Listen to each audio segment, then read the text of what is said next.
Sir, Shubham ji और रवि ठाकुर जी दोनों भाइयों का बहुत बहुत नमस्कार। इन्होंने अपना समय दिया हमें और साइंस के क्षेत्र में कुल्लू कॉलेज में एक नई सोच लेकर ये आए हैं। और भी बड़े हमारे योग्य लोग साथी हैं, पर आज दो ही हमें अवेलेबल हो सके। और कैमरे के सामने आना भी अपने आप में एक बहुत बड़ा जो है समाज में गुण होता है। तो डॉक्टर शुभम, आप बताइए, आप एक नए विषय को आपने स्थापित किया यहाँ पर। ये लैब भी आपकी है, देखिए। सिलेक्ट बोलिए सर आपका। सर मेरा जियोलॉजी से। हाँ, मैं के पास जूलॉजी बोल जाता हूँ, माफ़ करना, जियोलॉजी। देखिए, इन्होंने ये स्वयं जीरो से शुरू किया। ये पहली बार भाई साहब हमारे विषय शुरू हुआ कुल्लू कॉलेज में, और बिल्कुल जीरो से, मतलब इनको कोई लेगेसी नहीं थी। और कमरा भी देख सकते हैं आप, कितना छोटा सा कमरा इन्हें मिला, पर उसके बावजूद भाई ने जो है अपनी जगह बनाई है।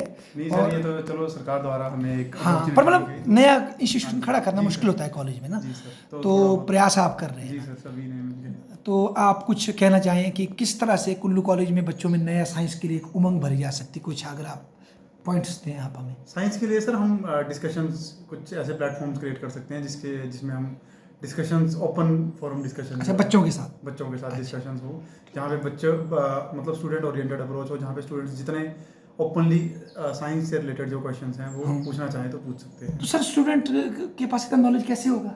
वो तो अभी नया बच्चा है, वो मीनिंगलेस प्रश्न पूछ लेगा आपसे जियोलॉजी उसके लिए हमें एक बेसिक इंडक्शन करनी पड़ेगी स्टार्टिंग में। अच्छा, साइंस का बेसिक मीनिंग है ना, और साइंटिफिक टेम्परामेंट क्या होता है, किस तरह से साइंस में चीज़ों को समझा जाता है। थोड़ा सा साइंस का मतलब ये नहीं कि सब्जेक्ट साइंस। अच्छा। साइंस का मतलब है एक पूरा लाइफस्टाइल। वाह, जितना मैं समझता हूँ क्या कि हर चीज़ में एक साइंटिफिक अप्रोच करना, हर चीज़ के प्रोज एंड कॉन्स देखना, हर चीज़ के पॉजिटिव और नेगेटिव देखना, हर चीज़ की इन डेप्थ एनालिसिस करना, इन डेप्थ अंडरस्टैंडिंग। क्या बात है ना, आप तो साइंस की ओर। अच्छा रवि सर, आप भी बड़े तेज तरार व्यक्ति हैं, फिजिक्स के ज्ञाता हैं, अब सीख रहे हैं, स्टूडेंट बोलते हैं हम तो आपको।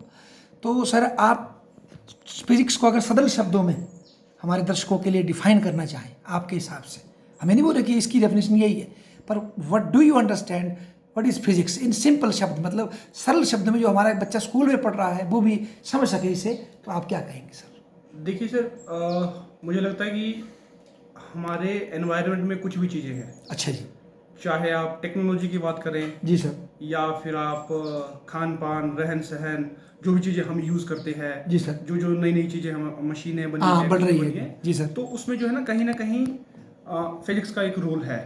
मैं यहाँ पर जो है स्पेसिफिकली फिजिक्स को नहीं डिफाइन करूँगा, क्योंकि यूनानिमसली जो है सिर्फ अकेले फिजिक्स कुछ नहीं कर सकती। हाँ, ये जो है क्यूमुलेटिव एफर्ट्स है हर चीज़। अच्छा जी। ये जो फिजिक्स है, मैथ्स है, जियोलॉजी है, ये तो कैटेगराइजेशन हुई है। हाँ, सब्जेक्टों का डिवीजन है। प्रॉब्लम बेसिकली प्रॉब्लम होती है, हमें उस प्रॉब्लम को सॉल्व करना है इर्रिस्पेक्टिव ऑफ कि आपकी फील्ड क्या है। बिल्कुल देखिए, फील्ड का कोई मायना नहीं है। बिल्कुल। आप देखोगे कि बहुत जो हायर जो लेवल पे स्टडी करते हैं, हायर लेवल पे जो स्टडीज स्टडी हो रही है, वहाँ पे ऐसा कुछ भी नहीं होता है। हाँ बिल्कुल। जो कोई आज ये नहीं बोलता है कि मैं मैथ्स फिजिक्स का हूँ, मैं फिजिक्स का हूँ, मैं हिस्ट्री का हूँ, मैं पॉलिटी का हूँ। बेसिकली उनको ये पता है कि this is the problem, we have to solve this, irrespective of ये मैथ्स की है, केमिस्ट्री की है, हिस्ट्री की है, पॉलिटी की है। तो मुझे लगता है कि हर किसी प्रॉब्लम की जो सॉल्यूशन है वो ऐसे ही होना चाहिए। उसको जो है हमें पोलराइज नहीं करना चाहिए कि ये मेरे फील्ड में मैं फिजिक्स का हूँ तो ये मैथ्स की प्रॉब्लम है, मैं इसको सॉल्व नहीं करूँगा। वाह, यही जो है सेम मैं पर्सनली ये समझता हूँ, मेरा ये पर्सनल ओपिनियन है, ओपिनियन माइट वेरी सब्जेक्टिव। कि कोई भी बच्चा, मान लो कि कोई बच्चा मुझ पे मेरे पास आ गया, वो कहता है कि सर ये फिजिक्स की प्रॉब्लम है, सॉरी मैथ्स की प्रॉब्लम है, तो सर आप ये देखिए। एक तो ये हो सकता है कि मैं बोलूँ कि मैं तो फिजिक्स का आदमी हूँ, मैं मैथ्स, तो वो चीज़ें नहीं होनी चाहिए। ठीक है, ऐसा नहीं है कि जैसे मुझे वो सारी चीजें आएगी, हो सकता है कि आती है या नहीं आती है, लेकिन at least I should give a try. हाँ, ट्राई, मुझे ट्राई देना चाहिए उस चीज के लिए कि ठीक है। तो मैं बहुत सम अप करके सिर्फ यही कहना चाहूंगा कि प्रॉब्लम को प्रॉब्लम की तरह देखना चाहिए, इसको बांटना नहीं चाहिए। मतलब एक दायरा बना के अपने को लिमिट, अपनी इंटरडिसिप्लिनरी, ओके, वो एनईपी में भी जाए कहीं ना कहीं। इसीलिए आप अगर देखोगे आजकल जो है एक यूनानिमस सब्जेक्ट अप्रोच कम है, इंटरडिसिप्लिनरी जो है बहुत ज्यादा हो रही है। अच्छा, जैसे मैं अपने फील्ड में बात करूं, बायोफिजिक्स है, मेडिकल फिजिक्स है, जियोफिजिक्स है। इसी तरह से जो है ये इट्स अ जैसे जियोफिजिक्स की हम बात करें, it's a combination of geology and physics. तो भाई यहाँ पे जियोलॉजी के है, मैं फिजिक्स का हूँ, तो बेसिकली अगर हम दोनों साथ में कुछ इनके थॉट्स लेंगे, कुछ मेरे थॉट्स लेंगे, इस तरह से किसी प्रॉब्लम को सॉल्व करेंगे, that is going to geophysics, और शायद इसके रिजल्ट्स बहुत अच्छे आएंगे। जैसे फॉर एग्जांपल यहाँ पर जो हमारा ये ये जोन है ना जी, अर्थक्वेक के हिसाब से 4 या 5 में आता हाँ जी। है, तो आप दोनों की मदद से, आपकी मदद से बिल्डिंग कैसे स्ट्रक्चर करनी है, भाई की मदद से स्ट्राटा कैसा है, नहीं? जैसे एक अगर सिंपल इसको एग्जांपल में हम एक हाइड्रोलॉजिकल साइकिल की बात करेंगे। अच्छा जी, तो हाइड्रोलॉजिकल साइकिल में वाटर थोड़ा हिंदी में समझाएं। हाइड्रोलॉजिकल साइकिल जल चक्कर, जल चक्र। हाँ ठीक है, बोलो, हाँ जी सब बोलो, आप समझ गया। हाइड्रोलॉजिकल साइकिल में कि वाटर कैसे एक पूरा का पूरा एक सिस्टम में वाष्प बन के ऊपर नीचे, ऐसा बोले? सबसे पहले जैसे इवेपोरेशन हो गया, हाँ। तो वाटर की पहले केमिकल कंपोजिशन, उसमें केमिस्ट्री आ गई, अच्छा, है ना? वाह, उसमें इसका पूरा स्ट्रक्चर समझने के लिए हमें जियोलॉजी को समझना पड़ेगा कि हाँ। वाटर ग्राउंड में रन ऑफ कहाँ पे करता है, ग्राउंड वाटर में, अंडरग्राउंड वाटर में कहाँ पे वाटर है, ओशंस में कितना वाटर है, उसकी केमिकल कंपोजिशन क्या होती है। वाह, उसमें फिर कहीं ना कहीं फिजिक्स आ जाएगी कि वाटर में जब हीट, जब वाटर के अंदर हीट जाती है तो कौन सी हीट, लेटेड हीट का क्या है ना, वाह, लेटेड हीट का क्या रोल है, वाह। उसमें फिजिक्स का रोल आ जाता है ना। फिर उसमें जब कैलकुलेशंस करते हैं तो मैथमेटिक्स भी आएगी। इसका मतलब सारे विषयों का कोई एक इंडिविजुअल, हर जैसे चीज सर ने कहा, हर चीज का जो है अपनी जगह पे रोल है। रोल है। तो ये तो चलो चीजों को ईज देने के लिए अच्छा। इसका कैटेगराइजेशन किया जी, है। अच्छा। जैसे फॉर एग्जांपल हमारी फैमिली है, हाँ, फैमिली में हम कहते हैं कि जी ये हमारे, चलो फैमिली की क्या बात करें, अगर हम अपने कॉलेज की बात करें, हाँ। ऐसे बोला क्या जाता है, हमारा स्ट्रक्चर ऐसा है हाँ। कि एक प्रिंसिपल होगा, साहब, वाइस हाँ। प्रिंसिपल होगा, एचओडीज होंगे, हाँ जी, हाँ जी। फिर एसोसिएट प्रोफेसर जी, होंगे, जी। असिस्टेंट प्रोफेसर होंगे। जी। बेसिकली देखिए, है तो सारे के सारे टीचर्स, हाँ जी, बिल्कुल सही। लेकिन ये सिस्टम जो है स्मूथली रन करे, अच्छा। इसलिए वो रखे हुए हैं डेजिग्नेशंस बहुत अलग अलग। अच्छा अच्छा, तो इसलिए साइंसेज में भी वैसा ही है कि ठीक है कि ईज बनी रहे, इसलिए मैथ्स को एक स्पेसिफाइड फील्ड बना दिया, जियोलॉजी को एक अलग फील्ड बना दिया, फिजिक्स को एक अलग फील्ड बना दिया। लेकिन इसका मतलब ये नहीं है कि हम दूसरी फील्ड, अपनी फील्ड को छोड़ के बाकी दूसरी फील्डों को साइड कर क्लोज ऑफ कर दे, बाउंड्री बना दे भैया मेरी। अर्थ जो है वो एक डायनामिक प्लान हाँ। है, उसमें एक चीज के साथ मल्टीपल चीजें चीजें जुड़ी हैं। जैसे फॉर एग्जांपल सर, अगर आप देखें इस बार के नोबेल पुरस्कार भी देखे, मैंने तो इस पर पढ़े नहीं अभी, तो साइंसेस के मैं 5-10 सालों से देख रहा था तैयारी के चक्कर में, तो बेसिकली इंटरडिसिप्लिनरी लेवल पर ही आजकल साइंसेस में प्राइज आ रहे जी हैं। सर, चाहे वो बायोलॉजिकल साइंस हाँ। हो। जैसे अभी मेरे दिमाग में आया कि जैसे साइंस को हम दो मेन चीजों में अगर डिवाइड करना भी चाहें, हाँ। एक होती है साइंस आउट ऑफ, एक एप्लीकेबल साइंस, हाँ, applicable। डायरेक्ट एप्लीकेशन है। हाँ। एक है इनडायरेक्ट, जैसे क्यूरियोसिटी बेस्ड, Theoretical science। जैसे एवोल्यूशन हो गया। हाँ। एवोल्यूशन हो गया, या जो इनका वो curiosity चला based हुआ है। आजकल सर में खोज चली है ना इनकी। हाँ जी, हाँ जी। अच्छा, एक हो गया डायरेक्ट एप्लीकेशन, जैसे आपने अर्थक्वेक्स बोला, हाँ। फ्लड्स हो गया, लैंडस्लाइड, टेक्नोलॉजी का जोड़ के है ना। जी सर। अच्छा, तो उसमें चाहे दोनों में ही हम स्टडी करेंगे तो इंटरडिसिप्लिनरी अप्रोच इज मस्ट है ना। Is must. वाह यार, तो मतलब जो बच्चों को सेग्रीगेट कर दिया सब्जेक्ट हमने, इसको बड़ा सोच के चलने की जरूरत है हमें। जी सर। नहीं, देखिए ये सेग्रीगेशन भी हम नहीं बोलेंगे, हाँ। बस इसमें हमें यही ध्यान रखना है कि कंपार्टमेंट, नहीं चलिए, ये तो अलग चीजें हैं कि कंपार्टमेंट आती है, कोई पास होता नहीं है। नहीं, कंपार्टमेंटाइजेशन मतलब बांट that- दिया that- physics that- chemistry in that sense. So उसमें क्या होता है कि जैसे थोड़ा सा क्या रहता है कि अगर हम एक जगह पे फोकस कर दें तो वो उसमें बहुत इफेक्टिवली काम करेगा। सही बात। एट द सेम टाइम दूसरा बच्चा दूसरी फील्ड में बहुत अच्छे से जो उसको एक्सपर्टाइज करेगा, करेगा, ठीक है। फिर जब वो एक स्टेज पर आके दोनों इकट्ठे हो जाएंगे, वो जुड़नी चाहिए इकट्ठी। हाँ, वो जब जुड़ेगी, हाँ। किसी प्रॉब्लम को जब वो सॉल्व करेगी, हाँ। तो वो बहुत इफेक्टिव वे में जो है उसके सॉल्यूशंस निकलेंगे। देगी, हाँ इसलिए जो है ये चीजें जरूरी है। ठीक है, पर ये पता लगे कि हमें दूसरे सब्जेक्ट का भी नॉलेज मतलब बिल्कुल। रखना पड़ेगा ना। ऐसा भी जरूरी नहीं है कि हमें सारी चीजें आती हो। हाँ। देखिए मतलब मुझ में बहुत सारे फॉल्स हाँ हैं, जी। कुछ चीजें मुझे आती है, बहुत सारी चीजें नहीं भी आती है, हाँ। तो उस चीज की मुझे एक्सेप्टेंस होनी इसमें एक और चीज है, जैसे कि हम आर्ट्स भी कहने को आर्ट्स है, लेकिन वो उसकी भी हम साइंटिफिकली अप्रोच कर सकते हैं। आर्ट्स बिल्कुल बिल्कुल बहुत चाहे सही। सोशियोलॉजी है, पॉलिटिकल साइंस है, पॉलिटिकल साइंस तो चलो नाम पे भी साइंस है, हाँ। क्योंकि ग्रेजुएशन और पोस्ट ग्रेजुएशन लेवल तक मास्टर ऑफ आर्ट्स बोल सकते हैं, हाँ। मास्टर ऑफ साइंस, उसका पीएचडी, हाँ। उसमें फिलोसफी होती है सभी की। बिल्कुल, फिलोसफी और साइंस भी है। उसके एक तरह से बेसिकली हम डॉक्टरेट इन फिलोसफी बोलते हैं बिल्कुल, सभी को, बिल्कुल। Whether be arts, commerce, science हो। बिल्कुल। तो एक अच्छा फिलोसफर बनने के लिए, एक अच्छे डॉक्टरेट करने के लिए हमें सभी सब्जेक्ट्स की फंडामेंटल नॉलेज होनी चाहिए। एक सब्जेक्ट का हो सकता है कि अप्रोच तुम्हारी एक सब्जेक्ट के अराउंड ज़्यादा रोटेट कर रही है, लेकिन फंडामेंटली सभी सब्जेक्ट्स की कहीं ना कहीं उनको ज़रूरत पड़ेगी ही पड़ेगी। बहुत अच्छी बात बोली सर आपने। अच्छा, तो ये एक बात चली शुरू में, आपने शुरू छेड़ी थी, ये स्टूडेंट सेंट्रिक एजुकेशन का क्या मतलब था? आप बीच में बोल रहे थे कि भाई स्टूडेंट सेंट्रिक, इसका क्या मतलब हुआ? मतलब किस तरह से, मतलब बच्चों को स्टूडेंट सेंट्रिक मेरा कहने का मतलब नहीं है कि स्टूडेंट से हम पूछें हर चीज़ हाँ। किस तरह से करना है या स्टूडेंट्स को आगे लेके चलें। हालांकि स्टूडेंट्स आजकल काफ़ी शार्प हैं, हाँ, क्योंकि उनके पास इन्फॉर्मेशन बढ़ गई। पहले जो होता था, पहले जो इन्फॉर्मेशन का सोर्स थे वो सीनियर जी होते थे, बिल्कुल, या टीचर्स होते थे, बुक्स या वो होती थी होते कुछ थे। बच्ची। अब उन टीचर से फार बेटर टीचर्स उनके साथ डेली एक्सेसिबल है, हर हाँ। सेकंड में उनके पास एक्सेसिबल है। तो एक तो हम उनको कुछ ऐसे टूल्स खुद भी सीख सकते हैं, उनको सिखा सकते हैं। कुछ ऐसे इंडक्शन प्रोग्राम्स, कुछ ओरिएंटेशन ऐसे हो सकती हैं जो स्टूडेंट को एक बेसिक फंडामेंटल लेवल तक सभी सब्जेक्ट्स के से सेंसिटाइज करवा दें। अच्छा, उसके बाद स्टूडेंट सेंट्रिक अप्रोच का मतलब है कि स्टूडेंट्स को एक ओपन फोरम, एक ऐसा एनवायरनमेंट दिया जाए, प्रश्न पूछने का फ्रीडम हो, क्वेश्चन पूछ पाए और उनके क्वेश्चंस को वेलकम किया जाए, हमारा सप्रेस ना किया जाएगा। बहुत। तो अगर रवि भाई, अगर हम स्टूडेंट के क्वेश्चंस को मतलब प्रमोट करते हैं फॉर एग्जांपल, तो कई बार कुछ प्रश्न ऐसे भी तो आएंगे रवि भाई जिसका उत्तर हम दे नहीं पाएंगे। नहीं, कई बार बहुत बार ऐसा होता है कि जैसे बच्चे कुछ क्वेश्चन पूछते हैं, हमें उसके जवाब नहीं आते होंगे, तो उसका तो सीधा ये है कि ठीक है, हमें उस टाइम पर नहीं आ रहा है, हम we will get back to Study, हाँ। मतलब कुछ स्टडी करके। देखिए ऐसा है कि 100% चीज़ें तो नहीं आती है, और ऐसा भी हो सकता है जैसे बहुत सारी चीज़ें ऐसी होगी कि रैंडम सडनली कोई क्वेश्चन पूछेगा, बिल्कुल, और आप उसका उसी इंस्टेंट पे जो है आंसर देने के उसमें नहीं हो, पिक नहीं कर हाँ, पाएंगे तो कोई उसमें कोई, मुझे लगता है कि जैसे इसमें कोई इशू नहीं है, हर्ज नहीं है। चाहिए हाँ हर्ज नहीं है, एक्सेप्ट करने में क्या है, नहीं आता है तो गलत बताने से बेटर है कि आप ना बताएं उसको। तो क्या इससे हमारी रिस्पेक्ट में कोई थोड़ा शान में थोड़ी वो गुस्ताखी नहीं हो जाएगी? देखिए सर, मतलब मेरा ये मानना है कि शान में गुस्ताखी हो जाए, बच्चों के साथ गलत नहीं होना चाहिए।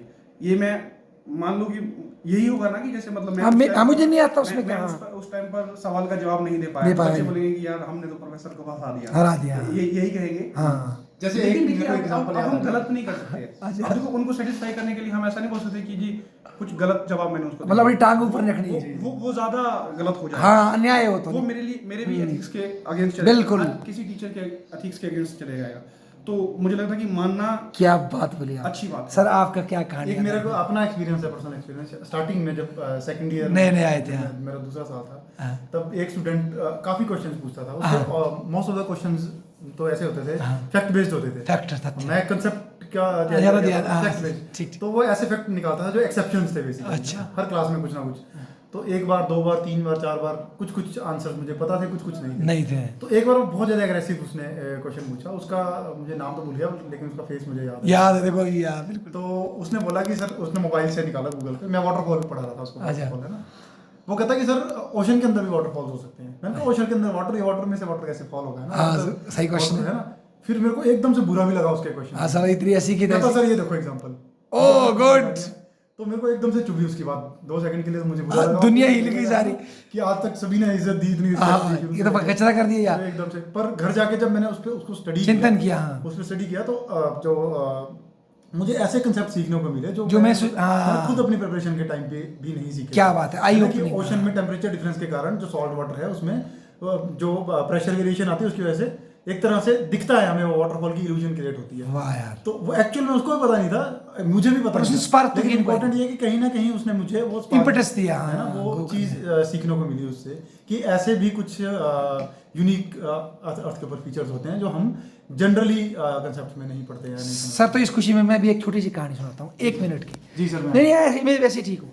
सुकरात को लोगों को बोला भाई सबसे समझदार लोग जो ग्रीस में है सुकरात है। तो लोग उसके पास गए, बोला, माता ने बोला कि आप सबसे समझदार है। तो बोले क्यों समझदार है? तो बोला मुझे तो लगता नहीं मैं समझदार हूँ। उसने कईयों से डिस्कशन किया और पाया चलो उनसे थोड़ा मुझे ज़्यादा आता है, पर मेरे को सब कुछ नहीं आता है। तो फिर वो बाद में माता के पास ही चला गया कि माता मुझे तो कुछ आता नहीं भाई, मुझे आपने क्यों बोला नॉलेजेबल? तो उसने बोला मैं आप इसीलिए नॉलेजेबल है क्योंकि आपको ये रियलाइज़ हो गया कि आपकी नॉलेज की क्या एक लिमिट है। मतलब तो अपनी अज्ञानता का ज्ञान होना कोई सबसे बड़ी बात है बेसिकली, नहीं जी, क्योंकि आपका विस्तार खुल गया उसमें। थोड़ा हर्ट जरूर हुए हम, पर ये वही हर्ट है जो कि मिट्टी को हर्ट होता है कुमार के हाथ से। बुरा लगा तो आगे के लिए, हाँ, आगे के लिए प्रिपेयर हो गया मैं कि हाँ, तो मैं नेक्स्ट टाइम आऊंगा कि हाँ मुझे नहीं पता है, हाँ, मैं भी पढ़ के आऊंगा, तुम भी पढ़ के आना, दोनों। और इससे क्या होगा, over the period of time आपका नॉलेज बढ़ता ही जाएगा।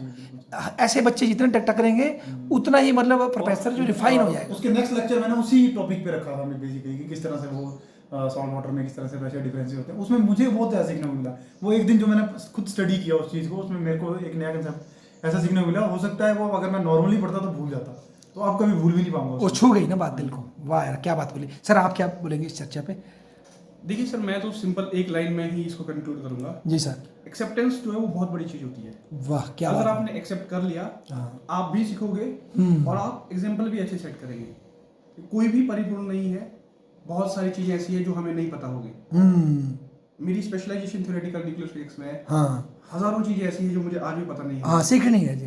हाँ, ये बात अलग है कि हर जगह पे हम एक्सेप्ट नहीं करते हैं कि हाँ। हमें नहीं आती है ये, हाँ। लेकिन हमें ये एक्सेप्ट करना चाहिए कि जो चीज़ जहाँ पे नहीं आती है वो नहीं आती है। मतलब नॉलेज एक हमें उस पे बिल्कुल देखिए प्रोसेस है, मतलब प्रक्रिया है का ना। मतलब ये नहीं कि आप हाँ, स्टेज है। किसी कॉन्सेप्ट को पढ़ो, आपने वो एग्जीक्यूट कर दिया दैट्स इट। हाँ। देखिए अगर आप में वो फ्लेक्सिबिलिटी नहीं है, आप में वो एक्सेप्टेंस नहीं है, नहीं है, हाँ। आप बहुत रिजिड है, हाँ। तो I think your knowledge is of no use. नहीं, फिर वो इस तरह से हमें ये तो पता है, एक और एक मेरे को कहीं की एक बात याद आ रही है, हमें ये तो पता है कि हमें नहीं पता है, हाँ। लेकिन जो कह रहा है कि मुझे सब पता है, हमें ये भी पता है उसको ये भी नहीं पता कि उसको कुछ पता कुछ नहीं। पता है एग्जैक्टली। मतलब मैं समझा नहीं क्या मतलब है इसका। ये थोड़ी सी फिलोसॉफिकल है। अच्छा चलो, जो श्रोतागण खुद समझेंगे, पर मतलब देखो कितनी बड़ी बात आप लोगों ने बोली कि नहीं, ये एक प्रोसेस है, मतलब कोई स्टेज नहीं है।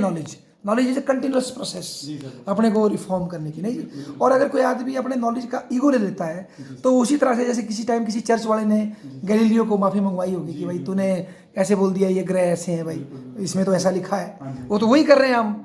ये है कि आज हमने साइंटिस्ट जो पढ़े उसके बेस पे हम अब दूसरों को प्रताड़ित और दंडित कर रहे हैं, नहीं। और साइंस में सबसे इंटरेस्टिंग चीज़ ये लगती है मुझे, जो साइंटिफिक टेम्परामेंट या साइंटिफिक अंडरस्टैंडिंग में सबसे इंपॉर्टेंट और सबसे इंटरेस्टिंग चीज़ ये लगती है कि एवरीथिंग इज फाल्सिफाइबल। ये कार्ल पॉपर बहुत अच्छी बात है ना, बोली। हर बिल्कुल। चीज फाल्सिफाइबल है इसमें। गलत साइंस है। में कोई भी ऐसा दावा नहीं करता कि 100% ये अभी तक ये प्रूव है, आगे वो लॉ भी है, साइंटिफिक लॉ भी है। बिल्कुल बिल्कुल। वो 100% मान भी रहे हैं, लेकिन फिर भी कुछ साइंटिफिक कम्युनिटीज उसके अगेंस्ट भी सोच रही है कि क्या पॉसिबिलिटी और नए फैक्ट्स आएंगे तो चेंज कर लेंगे। जी बिल्कुल। जैसे आप साइंस लोग की सबसे खूबसूरती यही है कि वो फाल्सिफाइबल है। जैसे आप लोग बोलते थे पहले कि भाई सबसे छोटा यूनिट जो है एटम है, नहीं। फिर और कौन थे वो जिन्होंने इलेक्ट्रॉन, प्रोटॉन। वो समय के साथ सारी हाँ। चीजें होती जाएंगी।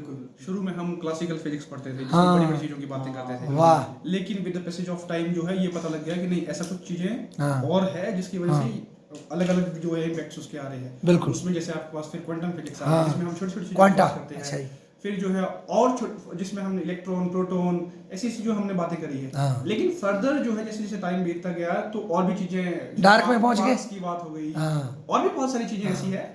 एंड ये जो आपने ये जो है ये स्टेगनेंट नहीं है। ये जो भाई साहब, रवि भाई, जो यूरोप में भूकंप आया हुआ आपने, ये सर्न वालों ने, यहाँ क्या हो रहा है इसमें? जो ये बड़ा सा वो जमीन के अंदर एक वो गड्ढे डाल डार्क एनर्जी वगैरह क्या कर रहे हैं ये लोग? तो भूकंप का तो मुझे आइडिया नहीं है, अगर मैं इसको सही समझ पा रहा हूँ शायद आप सर्न की बात हाँ, कर रहे हैं। सर्न, वो क्या हो रहा है, वो क्या ढूंढना चाहते हो? देखिए वो एक्चुअली पार्टिकल एक्सेलरेटर्स हाँ, है। अच्छा जी। जैसे आपने नाम सुना होगा कुछ साल पहले, अब मुझे ईयर तो एग्जैक्टली याद नहीं है, इट्स अराउंड 2012 और 2013 या 2014। अच्छा। तो जिसके अराउंड जो है एक नोबेल प्राइज मिला था हिग्स बोसोन। हाँ, Higgs boson. Higgs boson that is known as the God particle. अच्छा जी।